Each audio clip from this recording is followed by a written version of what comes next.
Success Code principles. So we're going to talk about discipline. It keeps you focused and results driven, right? So the way I like to think about discipline is it's something you've either been working on your whole life or not. It really is the foundation of your work ethic. So are you the kind of person that's going to go to the gym when they say they're going to go to the gym? Or, put out a goal and actually go out and achieve that goal? I also like to think about it in terms of having the will to overcome distractions and deviating emotions and executing regardless. So you've got a plan. You want to make $100,000. Is that what you said? You've got this plan. You've got this desired outcome. Taking some time in a non-execution time, when you don't have a million bajillion things you have to be doing, sitting down, coming up with your plan, and then figuring out a way to get there despite all the distractions and all the emotions that life throws at you. Because that's exactly what life likes to do, right? They love to just throw distractions at you and throw emotions at you and try and pull you off course. And your whole goal in being self-disciplined is to be able to get to that outcome regardless of what happens.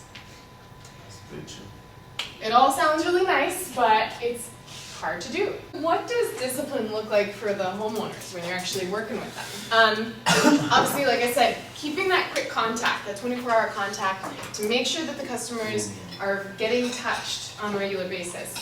Like I said, this is more important if you're not the one that generated the lead, but even still, just making sure that they know who you are and they know what to expect before you meet with them.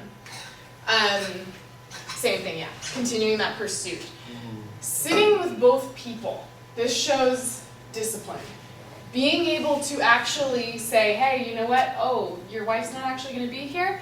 That's wonderful, let's build a little chit-chat, build a little rapport, but I'm going to need to come back. Why would we not want to meet with, we call them one-leggers. Why would we not want to meet with a one-legger?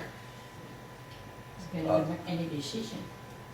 Yes, they're not going to make a decision. No decision. Most of the times they're going to want to consult with their other half. And I've seen this over and over again where if you do decide to do a one-legger, you do the whole thing, you get them all bought in, they love it, and then their spouse comes home and they say, oh, what's this all about? And they say, oh, so basically, we're just going to be freezing our bill at what we're paying now. And they're like, what? That's not good enough, I don't want that. And they don't get it, because they haven't gone through the whole presentation of what it actually means for them.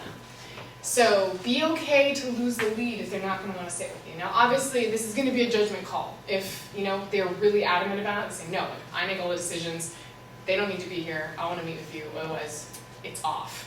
Then you can decide, okay, am I willing to take this risk? But you got to know that it's not necessarily going to go as well as if you can have both decision makers at the same time. You might have to come back and do a double appointment.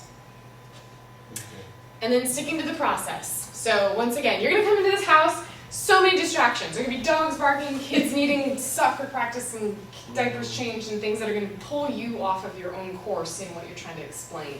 So having a process to even stick to is going to make it a lot easier to then get back onto it if you get derailed.